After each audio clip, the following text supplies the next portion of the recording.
नमस्कार मित्रांनो, पुन्हा एकदा स्वागत मिनी ब्लॉगमध्ये. तर आजचा ब्लॉग खूप स्पेशल असणार आहे. तर मी निघालो तिकडं कारण आपल्याला अभिज्ञाला शाळेत पोहोचवायचं होतं. बघा आपल्या इकडं गावाकडे कसा भारी मोसम झालेला आहे एकदम.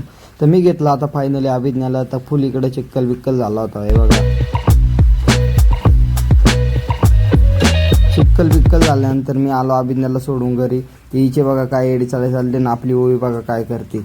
तो ओवीला मग खेळवतो होता ना. ही ओवी बघा आपल्या मागत लागली होती नाही का. मग ओवीला खेळवता दिवस चालला होता. मग म्हणलो काहीतरी युनिक करू. तर आपला पाऊस काही करून न देत नव्हता. आपल्या गाड्या पण भिजल्या होत्या बघा तुम्ही. मग नंतर मला आईने पाठवलं दुकानात, काहीतरी काम होतं. तर आपली परी होती एक्सेस उभी. तर मग तिचे पाणी बिणी टाकलं. निघाला भाऊ तुमच्या दुकानात जाता आता इकडं खूप पाऊस चालला होता. मग तुमच्या भावाच्या डोळ्याला पाऊस लागत होता. मग भाऊनी डायरेक्ट दुकानातलं दाखवलं तुम्हाला. दुकानातून घेतलं सामान विमान. तुमचा भाऊ निघाला तिकडच्या घरी निघाल्यानंतर तुमच्या भाऊनी मस्त एकदम बोंगाट गाडी पळवली.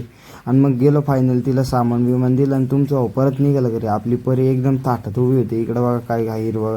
मग तुमचा भाऊ आला घरी आल्यानंतर मग प्रतीक दादा गेल्यानंतर प्रतीक दादा काय करत होता बघा तुम्हीच. प्रतीक दादा बसला अभ्यासाला. आज ऋतुदादा पण घरी होता. बघा प्रतीक दादा काय करतोय, अभ्यास करत होता. मग तुमचा भाऊ गेल्यानंतर डोंगरावर गेल्यानंतर हे बघा काय तुम्हाला आता